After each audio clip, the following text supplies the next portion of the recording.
And joining us now is retired Admiral James Stavridis, former NATO Supreme Allied Commander. Admiral, first of all, early this morning, I saw you said everything ought to be on the table. Everything, including MiGs, including backfilling F-16s that were supposed to go to Taiwan, with the ramifications of that, a no-fly zone. I think the images that we're seeing from our very brave colleague, Richard Engel, are remarkable in their tragic dimensions. And therefore, we need to continue to press to get weapons in the hands of Ukrainians, move NATO forces to the borders of NATO to send a strong signal to Putin, up the ante on these economic sanctions. I think over time, that package will begin to change the calculus. But, Andrea, here's what worries me. We're at a pivot point in this war. It began with a modern warfare kind of blitzkrieg attempt by the Russians. Where we are now is headed back to 15th century warfare, reducing cities to rubble. It's going to look like Syria if he's allowed to continue. The tragedy will just grow and grow and grow. Well, obviously, that creates the risk, the president says, of, quote, World War III, of NATO engagement. So how do you, as a former, Supreme Allied Commander, as someone who ran the war in Afghanistan, who knows what's going on and what the risks are going up against the Russians in particular, how do you deal with that? I think we need to not think about this like an on and off switch, as though our choices are we just do nothing or we ramp up everything. It's a rheostat. You dial it in. You increase the pressure on Russia.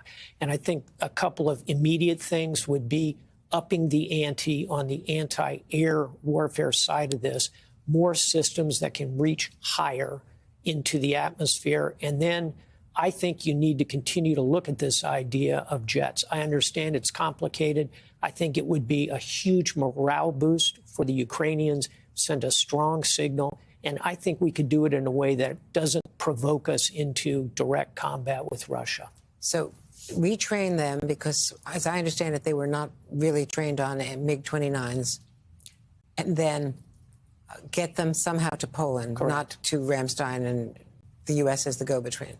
Yeah, I think all options ought to be on the table. And when I saw Jake Sullivan, who I think is doing a terrific job in a very hard spot, when I saw him on Meet the Press, I was on that show also, as you know, he specifically said, we're not going to telegraph what we're going to do.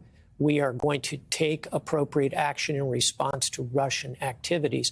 And when you look at the level of terror that the Russians are spreading, this is not an army at work. This is a terrorist force, increasingly attacking women, children, maternity wards, destroying a nuclear power plant. Just reported moments ago another explosion near a nuclear power plant. Mayors being hauled away.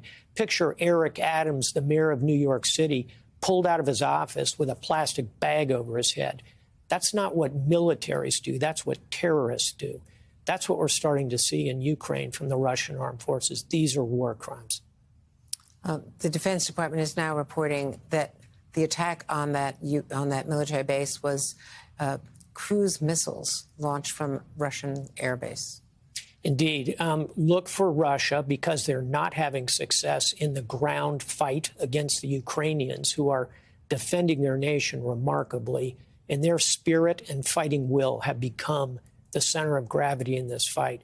The Russians, therefore, are using long-range fires, cruise missiles, artillery, and they're directing it almost indiscriminately. I was talking to a former military official who said, just look at the way they're doing this on the ground. No night vision goggles, no precision, or dumb bombs rather than precision weapons. And it tells you so much about how degraded their training is and their equipment. Indeed. I spent 4 years, shall we say, closely observing the Russian military as Supreme Allied Commander in NATO. And I watched them gradually improve. But over the last few years, clearly they have gone over a negative edge in the sense that their logistics are terrible. They can't seem to get food and fuel and heat forward to their troops. They have bad connectivity and command and control. And above all, their morale seems very weak. These are many conscripts, reservists. It's not the force that many of us thought Russia was aiming for. And I think Putin has miscalculated. The president drew a red line if there's a chemical weapons attack. What kind of response could he have to a chemical attack? Some of the things we've talked about, simply putting in place a no-fly zone, again, with all the risk inherent in that. And I wouldn't recommend it at this moment, but increasing the measures to the Ukrainians. And on the economic side, there are still additional sanctions packages, so-called secondary sanctions on nations that would continue to deal with Russia. So we've still got cards to play here. And our White House team, led by Carol Lee, is reporting that the president is at least considering, that staff is over there, considering a presidential trip to the border states, the NATO states, as well as perhaps Brussels. I think that would be warranted at this moment. Look, one silver lining coming out of this sea of tragedy in front of us is the way the West, the NATO alliance, and also Japan and our other democratic allies, we're standing together. That's a positive. Admiral Stavridis, it's always great to talk to you, but in person is best yet. Thank you. So much better.